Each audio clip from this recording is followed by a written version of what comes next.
Donc là on est sur le site de Caillé au-dessus du train de Montanvert.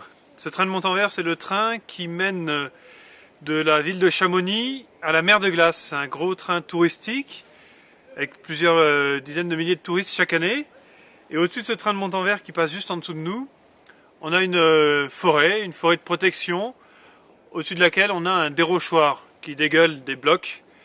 Et tous les arbres sont marqués par ces fameux témoins silencieux, c'est-à-dire des traces de passage de ces blocs rocheux sur les arbres. On a ici un peuplement forestier qui est trop mature, un fort volume sur pied, 450 mètres cubes par hectare, alors que l'équilibre d'une forêt de protection se tourne autour de 200-250 mètres cubes par hectare.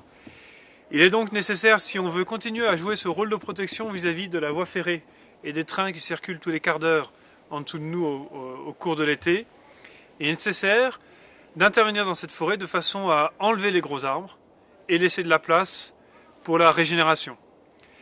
Donc c'est les chantiers que nous avons entamés. Pour entamer ce chantier en toute sécurité, on a installé à plusieurs endroits ces filets de protection temporaire de manière à limiter bien sûr les chutes de blocs au cours du chantier, car quand un arbre s'abat et tombe par terre, il peut mettre en mouvement un certain nombre de blocs qui seront retenus par ces filets.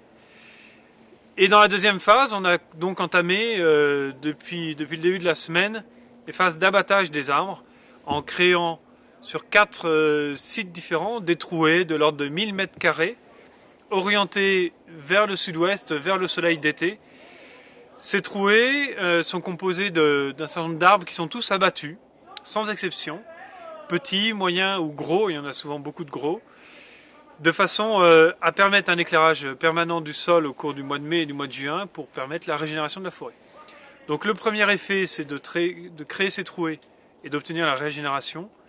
Cette régénération, à moyen et long terme, va jouer à nouveau ce rôle de mur contre les chutes de blocs, avec un écran constitué des différentes grumes, des différentes billes de bois mises les unes à côté des autres.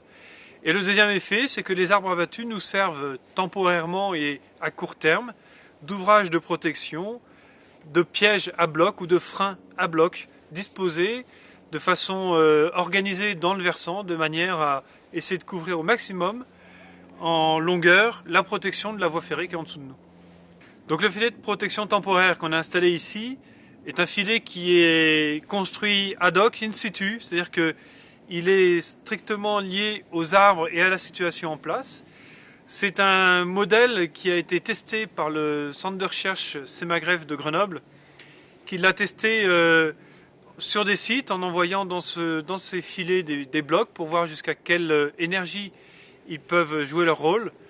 Donc on a réinstallé ces filets sur ce site ici, avec en haut et en bas les 2 câbles principaux de fort diamètre, qui sont les câbles qui vont jouer le rôle de frein de l'énergie des blocs qui viendraient dans ce filet, avec un certain nombre de serre-câbles qui permettent au fur et à mesure d'amortir et de freiner le bloc. La maille de filet ici en double tore permet de maintenir ces blocs, bien sûr, qui viennent percuter, et toute l'énergie est dissipée dans ces câbles au-dessus, et puis les petits câbles intermédiaires qui permettent de tenir la tension et la maille de filet écartée, ainsi que les tiges écarteurs que vous voyez derrière moi, qui permettent de tendre le filet sur une hauteur de 2 mètres de haut.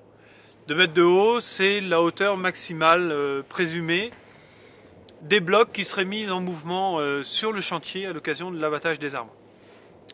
Donc on vient d'installer ces filets, les arbres à l'amont vont être abattus dans les jours qui viennent, et on testera la résistance de ces filets qui jusqu'à présent ont tenu en site expérimental des blocs de l'ordre de 500 kg à une vitesse de 30 mètres secondes, c'est-à-dire la vitesse moyenne d'un bloc qui chute sur une pente de 100% de pente. Les arbres abattus font l'objet, après leur abattage, d'un traitement particulier de lutte contre l'invasion par le baustriche. C'est-à-dire qu'ils sont striés tous les 10 cm dans le sens de la longueur ou dans le sens perpendiculaire à la grume, de façon à accélérer le séchage de cette grume. Une fois sèche, cette grume n'est plus propice au développement du baustriche. Le baustriche ne la pique plus. Donc pour accélérer ce système, on strie. Alors ça prend du temps, il y a de la longueur, il y a beaucoup de volume. mais on fait ainsi une action préventive de lutte contre l'invasion du bostridge par le séchage accéléré des arbres.